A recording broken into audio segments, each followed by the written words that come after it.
नमस्कार बंधुरा संस्कृत चर्चाय तुम्हादेर स्वागत जानाई। चले एसेछि आरो एकटी नतून क्लास निये। आमादेर आजकेर पाठ्य विषय हलो व्यंजन वर्ण। आमरा आगेर क्लासे वर्ण एबं स्वरवर्ण सम्पर्के विस्तारितभावेई जेनेछि, तबुओ एकटु छोट्ट करे बोले राखी वर्ण काके बोले ना आमरा भाषाय जे समस्त कथा प्रकाश करी ता लेखार समय जे सांकेतिक चिह्नेर व्यवहार करी ताकेई वर्ण बला हय। आर एई वर्ण आमरा देखेछिलाम दुई प्रकार, एकटी स्वरवर्ण और एकटी हलो व्यंजन वर्ण। स्वरवर्णेर संज्ञाय आमरा देखेछि कि ना जे सकल वर्ण अन्य कारोर साहाज्य छाड़ाई एका एकाई उच्चारित होते पारे, स्वाधीनभावेई उच्चारित होते पारे, तादेर स्वरवर्ण बले। आज आमरा पढ़ब व्यंजन वर्ण। देखो आमी प्रथमेई लिखे रेखेछि जे सकल वर्ण स्वरवर्णेर साहाज्य छाड़ा स्पष्ट और स्वाधीनभावे उच्चारित होते पारे ना तादेर व्यंजन वर्ण बले। अर्थात आमरा कि देखलाम एटी एकेबारेई स्वरवर्णेर उल्टो। स्वरवर्णे आमरा देखेछि स्वरवर्ण स्वाधीनभावेई एका एकाई अन्य वर्णेर साहाज्य छाड़ा उच्चारित होते पारे, किन्तु व्यंजन वर्ण एका एका स्वाधीनभावे स्पष्ट रूपे उच्चारित होते पारे ना। ताहले व्यंजन वर्णेर स्वरवर्णेर साहाज्येर प्रयोजन हय, स्वरवर्ण छाड़ा व्यंजन वर्ण उच्चारित होते पारे ना। कि रकम एकटा उदाहरण दिए देखी। देखो उदाहरण जेमन व्यंजन वर्ण कि এই যে কয়ের হসন্ত, এটি হচ্ছে ব্যঞ্জন বর্ণ। এ যখন উচ্চারিত হবে তখন একটা অ কে সাথে নেবে, সাথে নিয়ে উচ্চারিত হবে, তখন এটি বলবো আমরা ক। দেখো শেষে অ এর উচ্চারণ হচ্ছে। ঠিক সেই রকম আরেকটি দেখো খ, এটি একটি ব্যঞ্জন বর্ণ। এ যখন উচ্চারিত হবে তখন এক অ কে সাথে নিয়ে অর্থাৎ স্বরবর্ণকে সাথে নিয়ে উচ্চারিত হবে, তখন আমরা বলবো কি খ। তাহলে দেখো যখন আমরা উচ্চারণ করব তখন কিন্তু আমরা অ কে সাথে নিয়েই উচ্চারণ করছি, কিন্তু যদি লিখি তাহলে লেখার ক্ষেত্রে এই হসন্ত থাকা মানে এটি শুধুমাত্র ব্যঞ্জন বর্ণ, এখানে কোনো রকম কোনো স্বরবর্ণ ঢুকে নেই। বোঝা গেল? তো এই ব্যঞ্জন বর্ণ স্বরবর্ণ আমরা দেখেছি 13টি, আর ব্যঞ্জন বর্ণ হচ্ছে সংস্কৃতে ব্যঞ্জন বর্ণ হলো 35টি। তাহলে ব্যঞ্জন বর্ণ কয়টি? 35টি। এই ব্যঞ্জন বর্ণগুলি কি কি সেগুলি আমরা দেখে নিই। দেখো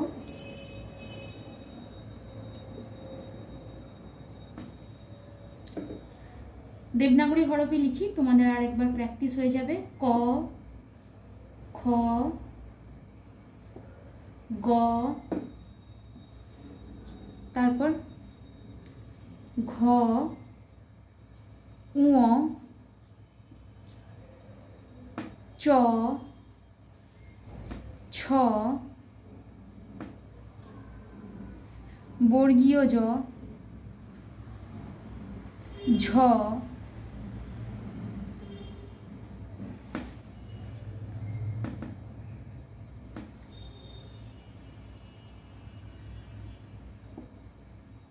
ইয়, ট, ঠ, ড, ঢ, মূর্ধন্য,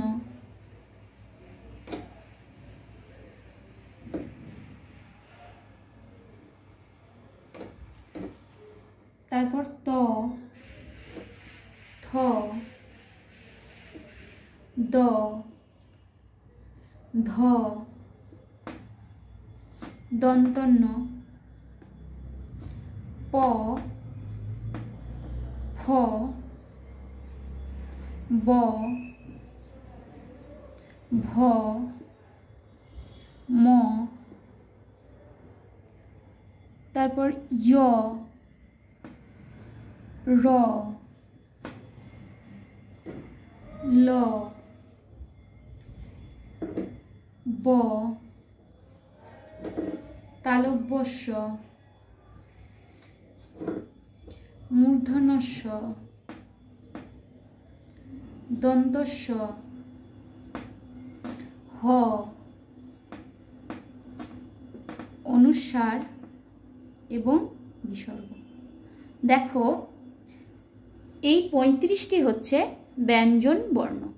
এই 35টিতেই আমি কিন্তু একটা করে হসন্ত দিয়ে রেখেছি।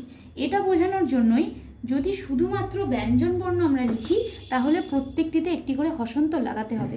তার মানে এর ভিতরে কোনো রকম স্বরবর্ণ নেই, এটি শুধুমাত্র ব্যঞ্জন বর্ণ। ঠিক আছে, তো এই ব্যঞ্জন বর্ণ হলো 35টি।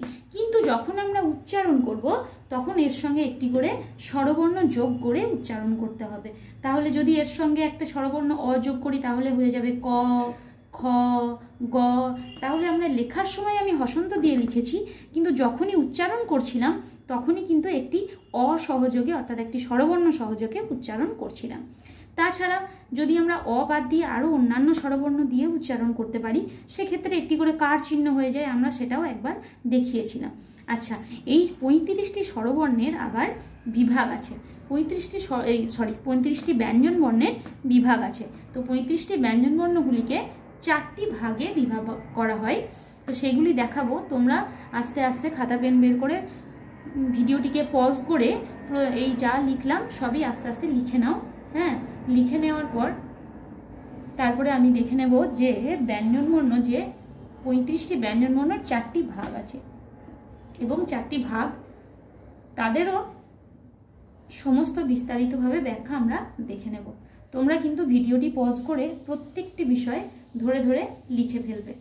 তাহলে তোমাদের দেখো এই যে অক্ষরগুলিও তোমরা এইভাবে লিখবে, তাহলে তোমাদের আরেকবার দেবনাগরী স্ক্রিপ্টটাও প্র্যাকটিস হয়ে যাবে। ঠিক আছে, আচ্ছা এরপরে দেখো ব্যঞ্জন বর্ণের যদি বিভাগগুলি দেখি আমরা, দেখো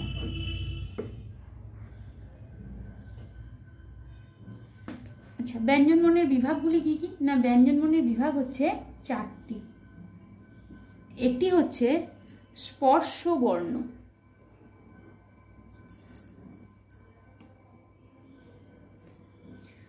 স্পর্শ বর্ণ।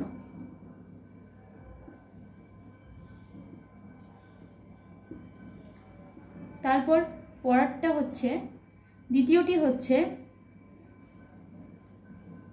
অন্তস্থ বর্ণ।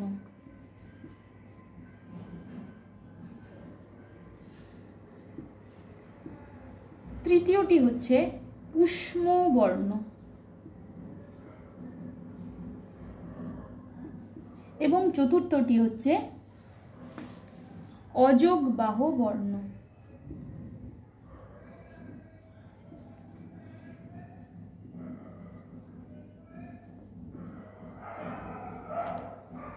দেখো এইবার তাহলে ব্যঞ্জনবর্ণের ভাগ আমরা 4টি পেলাম। একটি হচ্ছে স্পর্শবর্ণ, অন্তস্থ বর্ণ, উষ্ম বর্ণ এবং অযোগবাহ বর্ণ। এইবার দেখো এই স্পর্শ বর্ণগুলি কি কি। স্পর্শ বর্ণগুলি হলো ক, আর আমি হসন্ত ছাড়া লিখছি না, একেবারে স্বরবর্ণ সহযোগেই লিখছি, হসন্ত না দিয়েই। ক, তারপর খ, গ, ঘ, উ, নিচে নিচে লিখছি। তারপর চ, ছ, বর্গীয় জ, ঝ, ইয়। তারপর ট, ঠ, ড, ঢ, মূর্ধন্য, ত, থ, দ, ধ, দন্তন্য, প, ফ, ব, ভ এবং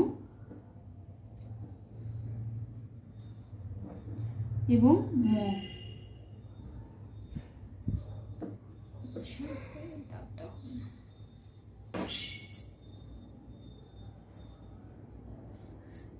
আচ্ছা তাহলে দেখে নাও, স্পর্শ বর্ণ হচ্ছে এই যে এখানে আমরা 25টি বর্ণ লিখেছি।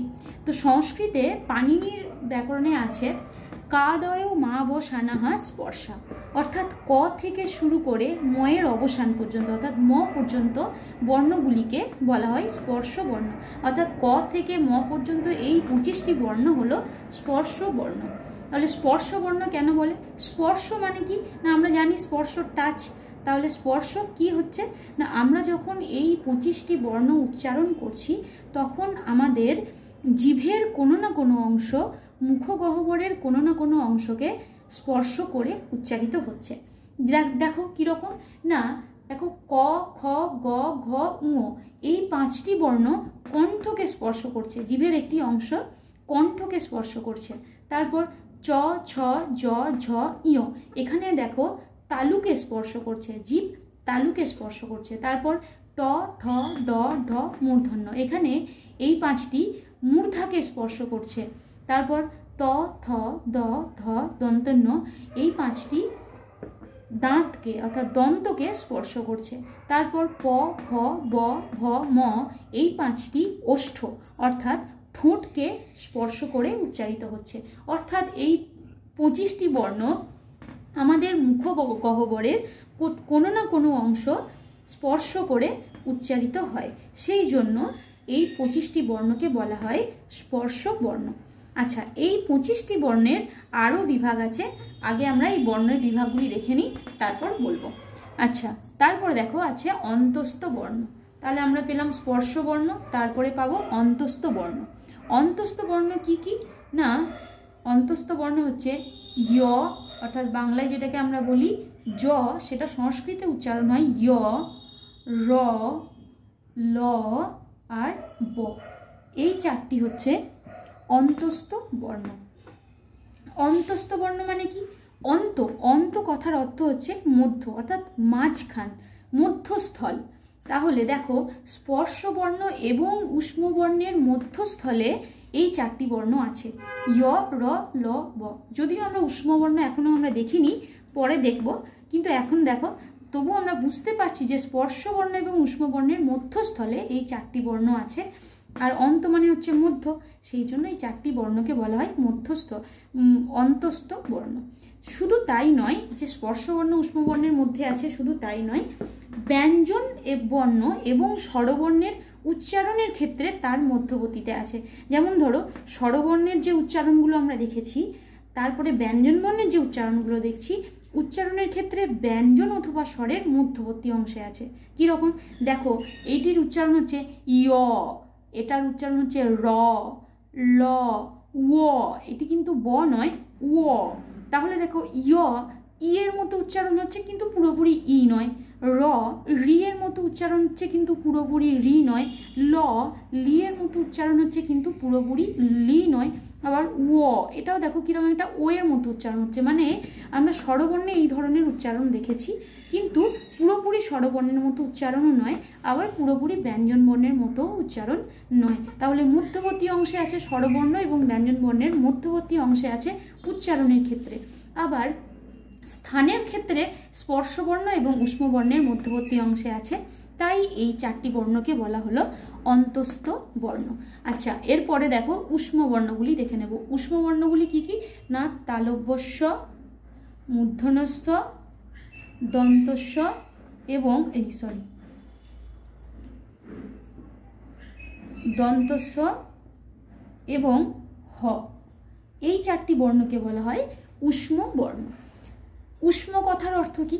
উষ্ম কথার অর্থ হচ্ছে গরম, অথবা উষ্ম কথার অর্থ নিঃশ্বাসও বলতে পারি। আচ্ছা, প্রথমে দেখি গরম। উষ্ম কথার অর্থ হচ্ছে গরম, অর্থাৎ এই 4টি বর্ণ উচ্চারণ করতে গিয়ে আমাদের মুখ থেকে অর্থাৎ ফুসফুস থেকে ভিতর থেকে গরম বাতাস বের হয়, এবং তাই এই 4টি বর্ণকে বলা হয় উষ্ম বর্ণ। আবার এটাও বলতে পারি যে উষ্ম কথার অর্থ যদি বলি নিঃশ্বাস, তাহলে দেখো এই 4টি বর্ণ উচ্চারণ করতে গিয়ে নিঃশ্বাসের বিশেষ প্রাধান্য থাকে। অর্থাৎ এই 4টি বর্ণ যখন আমরা উচ্চারণ করি তখন নিঃশ্বাস যে বেরিয়ে আসছে সেটি আমরা স্পষ্টভাবেই বুঝতে পারি, বিশেষ প্রাধান্য আছে সেটা আমরা খুব ভালোভাবে বুঝতে পারি। তাই এই 4টি বর্ণকে বলা হয় উষ্ম বর্ণ, অর্থাৎ গরম বাতাস আমাদের ভিতর থেকে বেরিয়ে আসে বুঝতে পারি, তাই এই 4টি বর্ণকে অথবা নিঃশ্বাস বেরিয়ে আসে বুঝতে পারার জন্য এই 4টি বর্ণকে উষ্ম বর্ণ বলা হয়। তারপরে দেখো অযোগ বাহ বর্ণ। আচ্ছা, অযোগ বাহ বর্ণ দুটি আছে, একটি হচ্ছে অনুস্বার আর একটি হচ্ছে বিসর্গ। অনুস্বার এবং বিসর্গ। তাহলে অনুস্বার এবং বিসর্গকে বলা হয় অযোগ বাহ বর্ণ। কেন বলা হয় না, অযোগ কথাটির মধ্যে আমরা যদি কথাটিকে ভাঙি তাহলে প্রথমেই দেখো আছে অযোগ। অ মানে এখানে নয়, তাহলে নয় যোগ, তাহলে যোগ নেই। তাহলে কার সঙ্গে যোগ নেই না, অযোগ এখানে বলা হচ্ছে ব্যঞ্জন বর্ণের সঙ্গেও যোগ নেই, আবার স্বরবর্ণের সঙ্গেও যোগ নেই। অর্থাৎ এই বর্ণ দুটি স্বরবর্ণ অথবা ব্যঞ্জন বর্ণ কারোর সঙ্গেই সরাসরিভাবে যোগ নেই। কিন্তু যখন আমরা লিখি, লেখার ক্ষেত্রে, লেখার ব্যবহারের ক্ষেত্রে কোনো না কোনো বর্ণের সঙ্গে এরা যুক্ত হয়ে উচ্চারিত হয়। আচ্ছা, এই বর্ণ দুটিকে আবার আরও একটি নাম বলা যেতে পারে, তার নামটা কি না আশ্রয় স্থানভাগী। আশ্রয় স্থানভাগী। কেন না, দেখো প্রথমেই বললাম এই দুটি বর্ণ আবার এই নিজস্ব কোনো বর্ণের উচ্চারণ স্থানও নেই। কোথা থেকে উচ্চারিত হয় বলা যায় না। যেমন এগুলির কণ্ঠবর্ণ, এটা এই 5টি কণ্ঠ থেকে উচ্চারিত হচ্ছে, এই 5টি তালু থেকে উচ্চারিত হচ্ছে, সে তো বললাম, কিন্তু এর নিজস্ব কোনো উচ্চারণ স্থান নেই। কোথা থেকে উচ্চারিত হচ্ছে সেইভাবে বলা যায় না, কিন্তু কোনো না কোনো বর্ণের সঙ্গে যুক্ত হয়ে এর উচ্চারণ হয়। অর্থাৎ কোনো না কোনো বর্ণের আশ্রয় ছাড়া এরা বাঁচতে পারে না। অর্থাৎ বেশিরভাগ ক্ষেত্রে স্বরবর্ণের সঙ্গে আশ্রয়, স্বরবর্ণের পরে বসে, অর্থাৎ আগে স্বরবর্ণকে নেয়, তারপরে বসে স্বরবর্ণের আশ্রয়ে থেকে এরা উচ্চারিত হয়, তাই এদেরকে আশ্রয় স্থানভাগীও বলা হয়। আবার স্বরবর্ণ অথবা ব্যঞ্জনবর্ণ কোনো কিছুর সঙ্গে সরাসরি যুক্ত নয়, তাই এদেরকে অযোগ বলা হচ্ছে। কিন্তু লেখার সময়ে বিশেষ অর্থ বহন করে, আবার যদি অর্থের ক্ষেত্রেও বিশেষ অর্থ বহন করে, অর্থাৎ অর্থ পরিবর্তনের ক্ষেত্রেও বিশেষ অর্থ বহন করে, তাই এই দুটিকে বাহু বলা হচ্ছে। অর্থাৎ সবে মিলিয়ে হয়ে গেল অযোগ বাহ বর্ণ। বোঝা গেল? আরেকবার ভালো করে বোঝো যে এই দুটি কারোরই আশ্রয়ে থাকে না। কীরকম দেখো, এর উচ্চারণটা কীরকম, অনুস্বারের উচ্চারণ এই ইয় এর মতো, এর মতো কিছুটা হয়, অনুস্বারের উচ্চারণ এর মতো কিছুটা হয়, আবার বিসর্গের উচ্চারণ হয়ের মতো হয়, এই যে হয়ের মতো হয় সেই রকম। দেখো একা একা উচ্চারিত হতে পারে না, সেই রকম দেখো যদি শুধুমাত্র অনুস্বার লিখি উচ্চারিত হতে পারবে না, কিন্তু যদি কয়ের সঙ্গে অনুস্বার দিই হয়ে যাবে কং। কীরকম একটা অনুস্বারের মতো, এই এর মতো উচ্চারণ হচ্ছে এই অনুস্বারটি। আবার যদি বিসর্গটা লিখি, কয়ের সঙ্গে বিসর্গ যদি দিই তাহলে এর উচ্চারণ হবে কাহা, কাহা, অর্থাৎ হয়ের মতো উচ্চারিত হচ্ছে। দেখো তাহলে এ নিজে একা একা উচ্চারিত হতে পারছে না, কিন্তু কোনো একজন বর্ণের স্বরের সঙ্গে যুক্ত হয়ে, তাহলে কয়ের পরে একটি কয়ের সঙ্গে একটি স্বর যুক্ত হয়ে আছে এবং সেই স্বরের আশ্রয়ে থেকে এই অনুস্বারের উচ্চারণ হচ্ছে। এও দেখো বিসর্গও দেখো কারোর কোনো একটি বর্ণের আশ্রয়ে থেকে, অর্থাৎ কয়ের আশ্রয়ে থেকে উচ্চারিত হচ্ছে, এও কয়ের আশ্রয়ে থেকে উচ্চারিত হচ্ছে। তাহলে আশ্রয়ে থেকেই উচ্চারিত হতে পারে, একা একা উচ্চারিত হতে পারে না, তাই এই দুটিকে বলা হয় আশ্রয় স্থানভাগী। আবার স্বরবর্ণ ব্যঞ্জনবর্ণ কারোর সঙ্গেই সরাসরি যুক্ত নয়, কিন্তু ব্যঞ্জনবর্ণের মধ্যে আছে, অথচ যখন আমরা লিখি, লেখার ক্ষেত্রে দেখো কোন বিশেষ একটা স্থান হয়ে যায়, বিশেষ একটা অর্থের পরিবর্তন হয়ে যাচ্ছে, তাই বাহ বহন করে, তাই অযোগ বাহ বর্ণ। বোঝা গেল?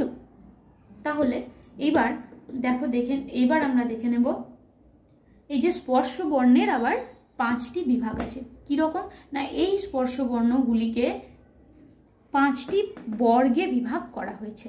যে 25টি বর্ণ আছে, 25টি বর্ণগুলিকে দেখো আমি 5টি করে করে সারি করে করে লিখেছি। তো এই সারি করে করে লেখার উদ্দেশ্যই হলো যে এগুলিকে বোঝানো যে এটি 5টি বর্গে বিভাগ করা হয়েছে। দেখো এটি একটি বর্গ, এটা একটা বর্গ, এটা একটা বর্গ, এটা একটা বর্গ, আর এটি একটি বর্গ। টোটাল 5টা বর্গে বিভাগ করা হয়েছে। কীরকম 5টি বর্গ না, 5টি বর্গ হচ্ছে, দেখো প্রথম বর্গটির নাম হচ্ছে, আমি একটু ছোট্ট করে এখানে লিখি, প্রথম বর্গটির নাম হচ্ছে, এটাকে একটু ছোট করে দিই, য র ল ব। প্রথম বর্গটির নাম হচ্ছে ক বর্গ, ক বর্গ। দ্বিতীয় বর্গটির নাম চ বর্গ, চ বর্গ। তৃতীয় বর্গটির নাম ট বর্গ। চতুর্থ বর্গটির নাম ত বর্গ এবং পঞ্চম বর্গটির নাম প বর্গ। আচ্ছা তোমরা দেখো এই যে 5টি বর্গ হয়েছে, কিন্তু 5টি বর্গ প্রথম শুরুর অক্ষরগুলিকে নিয়েই একটি করে বর্গ হয়েছে। দেখো ক বর্গ শুরুর কটিকে নিয়ে, চ বর্গ শুরুর চকে নিয়ে, ট বর্গ শুরুর টকে নিয়ে এবং ত বর্গ শুরুর তকে নিয়ে, প বর্গ শুরুর পকে নিয়ে। তাহলে এই 5টি বর্গ আছে, এই 5টি বর্গ শুরুর একটি করে করে অক্ষর নিয়েই বর্গের নাম হয়েছে। ঠিক আছে, তাহলে এইভাবেই আমাদের লেখার নিয়ম। প্রথমে 5টি করে করে লিখে নেব আমরা সারিবদ্ধভাবে, তারপরে তাহলে শুরুর অক্ষরগুলিকে নিয়ে একটি করে করে তাহলে বর্গ তৈরি হবে। ঠিক আছে, তাহলে প্রথম ক বর্গ বলতে আমরা বুঝবো কি, ক থেকে ঙ পর্যন্ত এই 5টি বর্ণ হচ্ছে ক বর্গের মধ্যে। চ বর্গ বলতে কি বুঝবো, চ থেকে ইয় পর্যন্ত এই 5টি বর্ণ, অর্থাৎ চ, ছ, বর্গীয় ঝ, ইয়, এই 5টি বর্ণ হচ্ছে চ বর্গ। ট বর্গ বলতে ট থেকে মূর্ধন্য পর্যন্ত, অর্থাৎ ট, ঠ, ড, ঢ, মূর্ধন্য, এই 5টি ট বর্গ। এবং ত বর্গ বলতে ত, থ, দ, ধ, দন্তেন্ন, এই 5টি। প বর্গ বলতে প, ফ, ব, ভ এবং ম। ঠিক আছে, তাহলে এই 5টি, এইগুলি একটি করে বর্গ, 5টি বর্গ বিভক্ত করা হয়েছে স্পর্শ বর্ণগুলিকে। এখন এই স্পর্শ বর্ণের মধ্যে একটি বর্ণ আছে, দেখো ব। এই একটি ব আছে আর এখানে আরেকটি ব আছে। আগে একবার বলেছিলাম দুটো বয়ের পার্থক্য আছে, এইটি হচ্ছে ব আর এটা হচ্ছে ও, কিন্তু লেখার একটুখানি হলেও মিল আছে। এখানে একটি মাঝখানে কাটা দাগ, এখানে কাটা দাগ নেই। বাংলায় কিন্তু দুটোকেই আমরা ব বলি, কিন্তু সংস্কৃতে এর যথেষ্ট পার্থক্য আছে। কীরকম পার্থক্য না, সংস্কৃতের পার্থক্যটা কীরকম না, সংস্কৃতের পার্থক্য দেখো, এই বটি, আমরা তো বললাম এখানে 5টি বর্গ আছে, তার মানে বর্গের ভিতরে আছে এই ব। যেহেতু বর্গের ভিতরে এই বটি আছে, কোনো না কোনো একটা বর্গের ভিতরে আছে, দেখো প বর্গের ভিতরে আছে, তাহলে বর্গের ভিতরে আছে বলে এই বকে বলা হয় বর্গীয় ব। কি বলা হয় এই বটিকে? এই বটিকে বলা হয়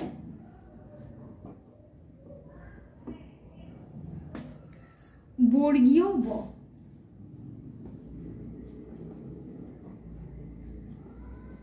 বুঝে গেল?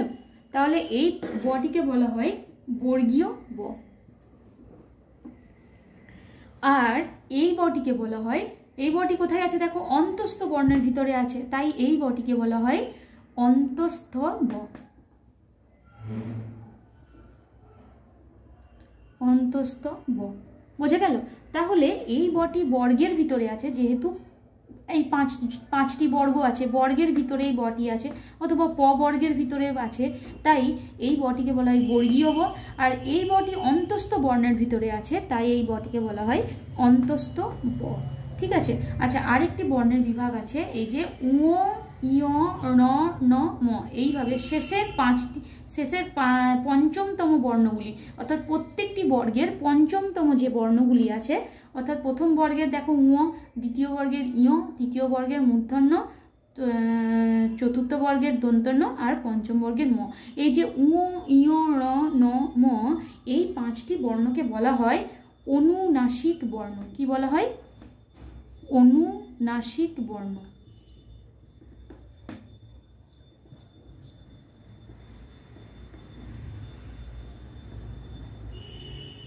অনুনাসিক বর্ণ কাকে বলে না, যে বর্ণ উচ্চারণ করার সময়ে বাতাস মুখ দিয়ে নয়, নাসিকা দিয়ে বাহির হয়, অর্থাৎ নাক দিয়ে। দেখো এই বর্ণগুলি উচ্চারণ করলে আমাদের ফুসফুসের বাতাস নাক দিয়ে নির্গত হচ্ছে, সেই জন্য তাহলে নাসিকার প্রাধান্য পাচ্ছে, তাই এই বর্ণগুলিকে অনুনাসিক বর্ণ বা নাসিক্য বর্ণ বলা হয়।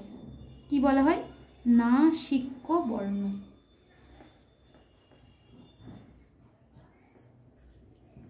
বোঝা গেল? এরপরে আরও অনেক বিভাগ আছে, সেই বিভাগগুলি আমরা পরবর্তী ক্লাসে দেখে নেব। আজ এইটুকুই থাক। তোমাদের যদি কিছু প্রশ্ন থাকে তোমরা অবশ্যই কমেন্টে লিখবে, আমি তার উত্তর দেব।